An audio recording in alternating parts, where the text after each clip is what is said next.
नमस्कार हमारे प्यारे साथियों, आप सभी का स्वागत है आपके अपने चैनल बीजी पाठशाला पर।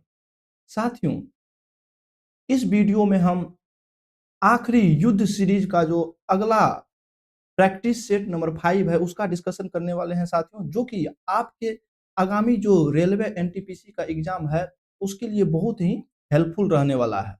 साथियों, इसमें हम प्रीवियस ईयर के क्वेश्चन के साथ-साथ करंट अफेयर्स का भी क्वेश्चन का डिस्कशन करने वाले हैं, जो कि आपके एग्जाम की तैयारी को और भी स्ट्रॉन्ग करेंगे।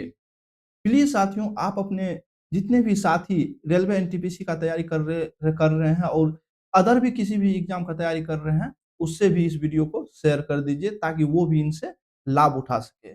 आप लोगों का ज़्यादा समय नहीं लेते हुए डायरेक्ट हम क्वेश्चन आंसर पे चलते हैं, उसके बाद आगे की बात करेंगे। आइए हम पहला क्वेश्चन देखते हैं दोस्तों। कि कह रहा है कि इनमें से कौन-सा हड़प्पा स्थल गुजरात में पाया जाता है? साथियों, बता दें कि आपको कि इनमें से नीचे जो ऑप्शन दिए गए हैं 4, इनमें से धौलावीरा जो है साथियों, यह गुजरात में पाए जाते हैं। ऑप्शन बी इसका करेक्ट आंसर हो जाएँगे। बात करें साथियों धौलावीरा की, तो यह जो है गुजरात राज्य के जो कच्छ जिले हैं साथियों, वहाँ एक पुरातात्विक स्थल है। बात करें साथियों, इसे यूनेस्को के विश्व धरोहर स्थल में भी इसे शामिल किए गए हैं। नेक्स्ट क्वेश्चन की बात करें दोस्तों, क्वेश्चन नंबर 2 तो कह रहा है कि निम्नलिखित में से किसे वर्ल्ड वाइड वेब डब्ल्यूडब्ल्यूडब्ल्यू का जनक माना जाता है? वर्ल्ड वाइड वेब की बात करें साथियों, तो इसका जनक किसे माना जाता है? तो इसका सही आंसर हो जाएंगे option B, Tim Berners Lee को। टिम वर्नर्स ली को साथियों वर्ल्ड वाइड वेब का जनक माना जाता है। साथियों, आपको बता दें कि यह एक ब्रिटिश वैज्ञानिक थे, जिसने कि 12 मार्च 1989 में इसका आविष्कार किए थे, डब्ल्यूडब्ल्यूडब्ल्यू का आविष्कार किए थे। अगला क्वेश्चन देख लेते हैं दोस्तों कि वर्ष 2002 में सभी गाँवों में पेयजल आपूर्ति सुनिश्चित करने के लिए कौन-सी योजना शुरू की गई थी? तो वर्ष 2002 में बात करें तो पेयजल सभी गाँवों में, भारत के सभी गाँवों में पेयजल आपूर्ति को सुनिश्चित करने के लिए स्व जल धारा योजना की शुरुआत की गई थी। ऑप्शन ए इसका करेक्ट आंसर हो जाएँगे। किस योजना की शुरुआत किए थे? तो स्व जलधारा योजना की शुरुआत किए थे। नेक्स्ट क्वेश्चन है कि अंडमान निकोबार द्वीप समूह का राजकीय पक्षी कौन-सा है? अंडमान निकोबार द्वीप समूह की बात करें साथियों, तो वहाँ का जो राजकीय पक्षी है वह है would pigeon. Would pigeon Andaman Nicobar द्वीप का राजकीय पक्षी है। अगला क्वेश्चन की बात करें कि फोर्ट्रॉन, फोर्ट्रॉन क्या है? फोर्ट्रॉन की बात करें साथियों, तो यह एक उच्च स्तरीय प्रोग्रामिंग भाषा है।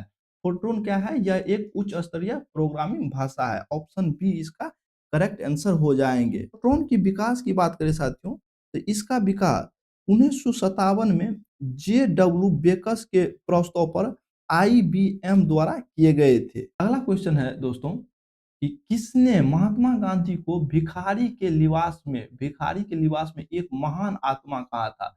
भिखारी के लिबास में एक महान आत्मा, यह वाक्य महात्मा गांधी के लिए किसने यूज किए थे? तो ये बात बोले थे रविंद्रनाथ टैगोर जी। रविंद्रनाथ टैगोर जी कहे थे कि महात्मा गांधी जो है भिखारी के लिबास में एक महान आत्मा है। ऑप्शन ए इसका करेक्ट आंसर हो जाएंगे।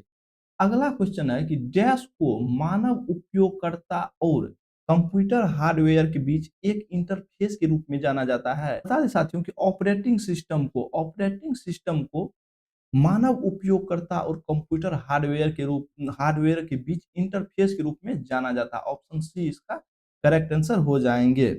अगला क्वेश्चन है नेक्स्ट कि इंडियन लीग की स्थापना 1875 में कोलकाता में किसके द्वारा किए गए थे? इंडियन लीग की स्थापना की बात करें साथियों, तो 1875 में इसकी स्थापना किसके द्वारा किए गए थे? तो शशिर कुमार घोष जी के द्वारा इसकी स्थापना, इंडियन लीग की स्थापना किए गए थे। शशिर कुमार घोष जी के द्वारा इंडियन लीग की स्थापना 1875 में कोलकाता में किए गए थे। इंडियन लीग की स्थापना का उद्देश्य की बात किया जाए साथियों, तो भारतीयों में राष्ट्रीय भावना को बढ़ावा देना तथा उनमें राजनीति चेतना को फैलाना, इसी उद्देश्य से इंडियन लीग की स्थापना 1875 में शशिर कुमार घोष जी के द्वारा किए गए थे। अगला क्वेश्चन है कि 10 कुमार चरित या टेल्स ऑफ 10 प्रिंसेस पुस्तक की रचना किसके द्वारा किए गए थे? तो 10 कुमार चरित्र या टेल्स ऑफ 10 प्रिंसेस पुस्तक की रचना की बात किया जाए साथियों, तो यह किसके द्वारा रचित पुस्तक है? तो यह डंडी के द्वारा रचित पुस्तक है। ऑप्शन बी इसका करेक्ट आंसर हो जाएंगे। डंडी की बात किया जाए तो यह संस्कृत के प्रसिद्ध साहित्यकार थे, जो कि साथियों 6ठी शताब्दी के अंत और 7वीं शताब्दी के प्रारंभ में सक्रिय थे। बात करें इसके अंग्रेजी अनुवाद की, तो अंग्रेजी अनुवाद में जो ये ट्रांसलेट करके बुक बनाए गए थे, टेल्स ऑफ 10 प्रिंसेस, तो इसकी रचना 1927 ईस्वी में किए गए थे। अगला क्वेश्चन है, क्वेश्चन नंबर 10, पद्म विभूषण से सम्मानित की जाने वाली प्रथम भारतीय भरतनाट्यम नर्तकी कौन है? तो पद्म विभूषण से जो सम्मानित किए जाने वाली प्रथम भारतीय भरतनाट्यम नर्तकी है, वह है सोनल मानसिंह। सोनल मानसिंह को पद्म विभूषण से सबसे पहले सम्मानित किए गए थे, जो कि भरतनाट्यम के नर्तकी थे। तो इसको किस ईस्वी में सम्मानित किए गए थे दोस्तों? तो 2003 में इसे पद्म विभूषण से सम्मानित किए गए थे और यह प्रथम भारतीय भरतनाट्यम के नर्तकी थे। बात करें साथियों सोनल मानसिंह जी की, तो इसे पद्म भूषण से भी सम्मानित किए गए हैं और कब किए गए हैं? 1992 में। 1992 ईस्वी में पद्म भूषण से भी सोनल मानसिंह को सम्मानित किए गए हैं। अगला क्वेश्चन है कि निम्नलिखित में से कौन सितार वादक नहीं है? सितार वादक का क्या कर रहा है कि निम्नलिखित में से कौन सितार वादक नहीं है? तो बात कर ले साथियों पंडित रविशंकर की, तो ये सितार वादक है। उसी प्रकार उस्ताद विलायत खां भी सितार वादक है। अनुष्का शंकर ये भी सितार वादक है। पंडित शिव कुमार शर्मा की बात कर लिया जाए तो पंडित शिव कुमार शर्मा जी एक संतूर वादक है। संतूर वादक है पंडित शिव कुमार शर्मा जी। नेक्स्ट क्वेश्चन है दोस्तों, निम्नलिखित में से किसका उपयोग जल के शुद्धिकरण के लिए किया जाता है? जल के शुद्धिकरण के लिए किसका उपयोग किया जाता है? तो ऑप्शन ए फिटकरी का उपयोग जल के शुद्धिकरण के लिए किए जाते हैं। नेक्स्ट क्वेश्चन की बात करें तो इनमें से कौन सा भारत का अधिसूचित बायोस्फीयर रिजर्व नहीं है? भारत का अधिसूचित बायोस्फीयर रिजर्व की बात किया जाए तो नीचे के जो ऑप्शन 4 है इसमें से अगस्त मलाई ये एक बायोस्फीयर रिजर्व है। इसकी क्षेत्र की बात किया जाए तो यह तमिलनाडु और केरल के क्षेत्र में फैले हुए हैं। उसी प्रकार अगर साथियों नल मलाई की बात किया जाए तो नल मलाई जो है ये कोई बायोस्फीयर रिजर्व नहीं है। ऑप्शन बी इस क्वेश्चन का सही आंसर हो जाएगा। नीलगिरी की बात करें तो नीलगिरी भी एक बायोस्फीयर रिजर्व है और यह किस क्षेत्र में फैले हुए हैं? तो यह तमिलनाडु तमिलनाडु केरल और कर्नाटक के क्षेत्र में कर्नाटक के क्षेत्र में फैले हुए हैं। कर्नाटक के कुछ क्षेत्र में फैले हुए हैं। उसी प्रकार पंचमढ़ी की बात किया जाए तो पंचमढ़ी यह भी बायोस्फीयर रिजर्व है और यह एमपी मध्य प्रदेश में फैले हुए हैं। मध्य प्रदेश में पंचमढ़ी बायोस्फीयर रिजर्व है। अगला क्वेश्चन दोस्तों, किस भारतीय संगठन द्वारा सूर्य के प्रकाश से ईंधन बनाने हेतु कृत्रिम पत्ता विकसित किया गया है? तो किस भारतीय संगठन द्वारा सूर्य के प्रकाश से ईंधन बनाने के लिए कृत्रिम पत्ता बनाए गए हैं, विकसित किए गए हैं? वह है CSIR द्वारा। CSIR द्वारा साथियों सूर्य के प्रकाश से ईंधन बनाने हेतु कृत्रिम पत्ता विकसित किए गए हैं। ऑप्शन सी इसका करेक्ट आंसर हो जाएंगे। अगला क्वेश्चन है साथियों कि भारत में राज्य सरकार द्वारा निम्न में से कौन सा कर लगाए जाते हैं? तो नीचे जो दिए गए ऑप्शन है साथियों इनमें से राज्य सरकार द्वारा जो कर लगाए जाते हैं वह पूंजीगत लाभ कर, ये केंद्र सरकार द्वारा इस ये कर लगाए जाते हैं। उसी प्रकार बात करें साथियों शराब पर उत्पाद शुल्क, शराब पर जो उत्पाद शुल्क कर लगाए जाते हैं साथियों, तो यह राज्य सरकार द्वारा लगाए जाते हैं। जबकि सीमा शुल्क और निगम कर ये दोनों कर जो लगाए जाते हैं ये केंद्र सरकार द्वारा लगाए जाते हैं। तो इस क्वेश्चन का सही आंसर क्या हो जाएंगे? शराब पर उत्पाद शुल्क, शराब पर जो उत्पाद शुल्क लगाए जाते हैं वह राज्य सरकार द्वारा लगाए जाने वाला कर है। अगला क्वेश्चन है कि विश्व व्यापार संगठन जिसे कि WTO के नाम से भी जाना जाता है, वर्ल्ड ट्रेड ऑर्गेनाइजेशन के भी नाम से जाना जाता है, कहता है कि किसका समर्थन करता है? WTO किसका समर्थन करता है? तो यह बहुपार्श्विक व्यापार का समर्थन करता है। ऑप्शन सी इसका करेक्ट आंसर हो जाएंगे। डब्ल्यूटीओ की बात कर लिया जाए साथियों, तो इसकी स्थापना 1995 में 1 जनवरी 1995 को गेट GATT को बदलकर इसकी स्थापना किया गया था। नेक्स्ट क्वेश्चन है कि किस गैस को हंसने वाली गैस लाफिंग गैस के नाम से जाना जाता है? लाफिंग गैस के नाम से किसे जाना जाता है दोस्तों? तो नाइट्रस ऑक्साइड को, N2O को, नाइट्रस ऑक्साइड को लाफिंग गैस के नाम से जाना जाता है। बात करें इसकी खोज की तो साथियों, इसकी खोज 1772 में जोसेफ 1772 में साथियों 1772 में जोसेफ प्रिस्टली के ने किए थे। 1772 में जोसेफ प्रिस्टली के द्वारा किए गए थे। यह एक प्रकार की साथियों रंगहीन तथा गंधहीन गैस है, जिस जो कि क्या कहते हैं, किसी भी आदमी को अगर यह सूंघा दिया जाए तो वह हंसने लगते हैं, हंसते रहते हैं। नेक्स्ट क्वेश्चन है क्वेश्चन नंबर 18 कि हड़प्पा नगर नियोजन की एक अद्वितीय विशेषता क्या थी? हड़प्पा नगर निगम की एक अद्वितीय विशेषता की बात कर लिया जाए साथियों, तो यह ऑप्शन डी इसका सही सही आंसर हो जाएंगे, ग्रिड पैटर्न वाली सड़कें। यहाँ जो एक अद्वितीय व्यवस्था थी साथियों, ग्रिड पैटर्न वाली सड़कें देखा गया है। ग्रिड पैटर्न इसमें जो साथियों हड़प्पा नगर नियोजन में सड़क की बनावट थी, वह 90 डिग्री पर एक दूसरे को क्रॉस करता था और यह ग्रिड पैटर्न वाली सड़कें होती थी। तो यह सबसे अद्वितीय विशेषता माना जाता है हड़प्पा नगर नियोजन का। अगला क्वेश्चन की बात कर लिया जाए, तो निम्नलिखित में से कौन सी भारत की सबसे बड़ी लवणीय आर्द्र भूमि है? सबसे बड़ी लवणीय आर्द्र भूमि की बात कर लिया जाए दोस्तों, तो वह है सांभर झील। सांभर झील ऑप्शन बी इसका सही आंसर है कि भारत की सबसे बड़ी लवणीय आर्द्रता वाली झील है। बुलर झील की बात करें साथियों, तो यह जम्मू कश्मीर में स्थित है। उसी प्रकार पुलिकट झील की बात करें साथियों, तो पुलिकट झील आंध्र प्रदेश और तमिलनाडु के क्षेत्र में फैले हुए हैं। चिल्का झील की बात करें तो यह उड़ीसा में है और सांभर झील कहाँ है? यह राजस्थान में है। ऑप्शन राजस्थान में है। नेक्स्ट क्वेश्चन है साथियों, इसका सही आंसर ऑप्शन बी हो जाएगा। अगला क्वेश्चन है कि हरित क्रांति की शुरुआत खाद्यान्न की कमी से निपटने के लिए की गई थी। हरित क्रांति का प्रारंभिक फोकस किन क्षेत्रों पर था? तो सही में है साथियों कि हरित क्रांति की शुरुआत खाद्यान्न की कमी से निपटने के लिए की गई थी। तो हरित क्रांति का जो प्रारंभिक फोकस था साथियों, वह पंजाब और हरियाणा के क्षेत्रों में था। ऑप्शन सी इसका करेक्ट आंसर हो जाएंगे कि हरित क्रांति का जो प्रारंभिक फोकस था वह किस क्षेत्र में था? पंजाब और हरियाणा के क्षेत्र में था।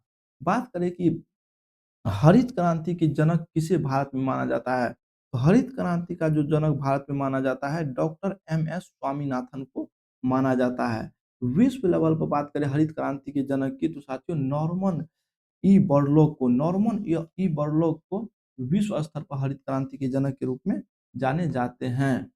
नेक्स्ट क्वेश्चन है कि निम्नलिखित में से कौन सा देश भारत के साथ भूमि सीमा साझा नहीं करता है? भूमि सीमा साझा नहीं करता मतलब कि कौन सा ऐसा देश है जिसका कि भूमि से भूमि बॉर्डर नहीं टच करता है भारत के साथ? तो म्यांमार का तो टच करता है, भूटान भी भूमि सीमा से लगा हुआ है साथियों, और उसी प्रकार अफगानिस्तान भी भूमि बॉर्डर जो है भारत का भूमि से लगा हुआ है। जबकि श्रीलंका की बात करें साथियों, तो श्रीलंका जो सीमा भारत से साझा होता है वह समुद्री सीमा के रूप में साझा होता है। तो ऑप्शन डी इसका करेक्ट आंसर हो जाएंगे। बात कर ले साथियों कि भारत का किन-किन देशों के साथ सीमा लगता है? तो यहाँ आप देख सकते हैं इस मैप में, पाकिस्तान के साथ सीमा साझा करता है, उसी प्रकार अफ़गानिस्तान के साथ यहाँ कुछ सीमा साझा करता है, चीन के साथ, नेपाल, भूटान, ये बांग्लादेश है, उसी प्रकार म्यांमार के साथ। नीचे देखिए श्रीलंका के साथ समुद्री सीमा साझा करते हैं भारत, उसी प्रकार यहाँ मालदीव है, उसी प्रकार इंडोनेशिया है, ये सब समुद्री सीमा साझा करते हैं। बात करें ये जो रेड लाइन है साथियों, भारत और पाकिस्तान के बीच की जो सीमा रेखा उसको किस नाम से जाना जाता है? उसे रेड क्लिफ लाइन के नाम से जाना जाता है। उसी प्रकार भारत क्या कहते हैं, पाकिस्तान और अफ़गानिस्तान के बीच जो सीमा साझा होता है उसको किस नाम से जाने जाते हैं दोस्तों? उसे डुरंड रेखा के नाम से जाना जाता है। भारत और चीन के बीच जो सीमा शेयर करते हैं उसको किस नाम से जाना जाता है? इसको मैकमोहन लाइन के नाम से जाने जाते हैं। तो ये था साथियों, यहाँ एलओसी देख सकते हैं, पाकिस्तान जो ऑक्युपाइड पाक है साथियों, पाक ऑक्युपाइड कश्मीर उसको वो एलओसी से भारत को अलग करता है। उसी प्रकार एलएसी से चीन जो ये अक्साई चीन को कब्जा किए हुए हैं, वहाँ की जो सीमा है उसे एलएसी कहा जाता है। नेक्स्ट क्वेश्चन है, अगला क्वेश्चन देख लेते हैं दोस्तों कि थार रेगिस्तान क्षेत्र की प्रमुख नदी कौन सी है? इनमें से थार रेगिस्तान, नीचे जो ऑप्शन दिए गए हैं साथियों, इनमें से कह रहा है कि थार रेगिस्तान क्षेत्र की प्रमुख नदी कौन सी है?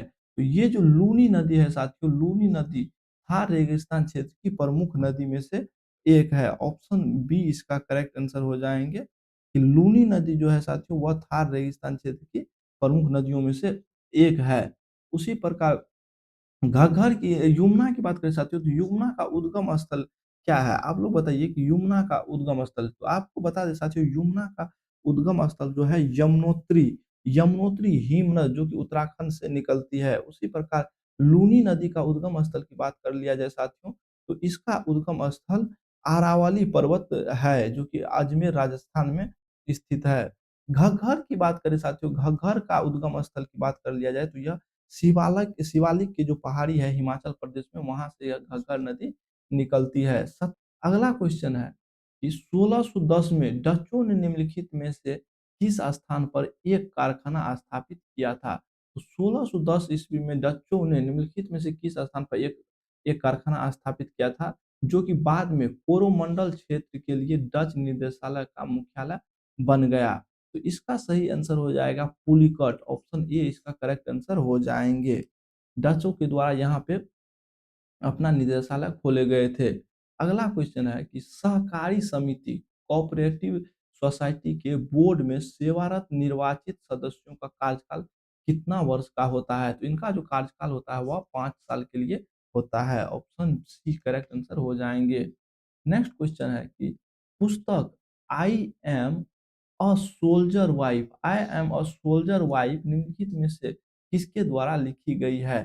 तो पुस्तक जो I am a soldier wife लिखी गई है वह किसके द्वारा लिखी गई है? तो गीतिका लीडर के द्वारा लिखी गई है। ऑप्शन डी इसका सही आंसर हो जाएंगे, गीतिका लीडर के द्वारा यह पुस्तक लिखी गई है। यहाँ से दोस्तों यहाँ से दोस्तों आपको बता दें कि यहाँ से करंट अफेयर्स का 5 क्वेश्चन हम लाए हैं जो कि लास्ट 6 मंथ का है। तो आप लोग ध्यान से वीडियो को लास्ट तक देखें। हाल ही में राष्ट्रीय राजधानी के आर्यन वार्सने भारत के कौन से शतरंज ग्रैंड मास्टर बने हैं? तो आर्यन वार्सने जो बने हैं साथियों वह 92वें ग्रैंड मास्टर बने हैं, शतरंज के 92वें नंबर के ग्रैंड मास्टर बने हैं। ऑप्शन सी इसका करेक्ट आंसर हो जाएंगे। नेक्स्ट क्वेश्चन है कि हाल ही में भारतीय मौसम विज्ञान विभाग आईएमडी ने अपना कौन-सा स्थापना दिवस मनाया है? तो हाल ही में जो भारतीय मौसम विभाग द्वारा अपना स्थापना दिवस मनाए गए, वह कितना नंबर का मनवाए गए हैं? तो 191वां नंबर का मनवाए गए हैं अपना स्थापना दिवस के रूप में। अगला क्वेश्चन है कि हाल ही में निरस्त्रीकरण मामलों पर सलाहकार बोर्ड के अध्यक्ष नियुक्त होने वाले पहले भारतीय कौन है? तो पहले भारतीय जो बने हैं वह डी बी वेंकटेश वर्मा है, जो कि साथियों निरस्त्रीकरण मामलों पर सलाहकार बोर्ड के अध्यक्ष नियुक्त किए गए हैं, वो भी पहले भारतीय के रूप में। अगला क्वेश्चन है कि भारत का पहला विश्व स्तरीय सूचकांक रिस्पॉन्सिबल नेशन इंडेक्स किसने लॉन्च किया है? तो भारत का जो पहला विश्व स्तरीय सूचकांक रिस्पॉन्सिबल नेशन इंडेक्स जारी है वह किसके द्वारा जारी किए गए हैं, लॉन्च किए गए हैं? तो वर्ल्ड इंटेलेक्चुअल फाउंडेशन के द्वारा इसे लॉन्च किए गए हैं। ऑप्शन ए इसका करेक्ट आंसर हो जाएंगे। अगला क्वेश्चन कि हाल ही में आईएसएस मतलब इंटरनेशनल स्पेस स्टेशन क्रू पहली बार मेडिकल इमरजेंसी के कारण किसके सहयोग से धरती पर लौटा है? तो हाल ही में जो इंटरनेशनल स्पेस स्टेशन के क्रू जो है मेडिकल इमरजेंसी के कारण भारत पर लौटे हैं, वह किसके कारण लौटे हैं? वो पहली बार लौटे हैं तो वह स्पेस एक्स के सहयोग से लौटे हैं। ऑप्शन सी इसका करेक्ट आंसर हो जाएंगे। तो ये रहा साथियों आपका आज का प्रैक्टिस सेट का 30 important previous year question plus current affairs, जो कि आपके एग्जाम के पॉइंट ऑफ व्यू से आपके लिए बहुत ही हेल्पफुल होंगे। तो साथियों अच्छा लगा हो तो वीडियो को लाइक करें और हमारे चैनल इसी प्रकार के कंटेंट के लिए हमारे चैनल बीजी पाठशाला को आप लोग जरूर सब्सक्राइब कर ले, बेल आइकन दबा ले ताकि आने वाले हर एक वीडियो का अपडेट आप लोगों को आसानी से मिलते रहे। आइए साथियों देखते हैं कि आप लोगों के लिए क्या है क्वेश्चन। आप लोगों को इस क्वेश्चन का जवाब हमारे कमेंट बॉक्स में देना है कि इनमें से किस समुदाय द्वारा मी डे मी फी नामक उत्सव मनाया जाता है। इसका सही जवाब आप लोग कमेंट बॉक्स में करें। इसका अगले जो सेशन होगा उसमें हम आपको सही आंसर बताएँगे। बात करें पिछले सेशन का क्वेश्चन का सही जवाब का, तो साथियों पिछला सेशन का जो क्वेश्चन था कि सीपीयू क्या है? तो सीपीयू जो है साथियों कंप्यूटर का मस्तिष्क है, जिसका फुल फॉर्म होता है सेंट्रल प्रोसेसिंग यूनिट। सीपीयू का फुल फॉर्म क्या होता है? Central processing unit. इसका सही जवाब आप लोग कमेंट बॉक्स में करें। मिलते हैं नेक्स्ट वीडियो में जो दोस्तों, तब तक के लिए नमस्कार, जय हिंद, वंदे मातरम। अगर इसका पीडीएफ चाहिए साथियों, पीडीएफ इस कंटेंट का, तो हमारे Telegram channel current affairs by BG Pathshala को आप लोग ज्वाइन कर ले, वहाँ हम इसका पीडीएफ डाल देंगे, वहाँ से लेकर के आप लोग इसका कंटेंट देख सकते हैं।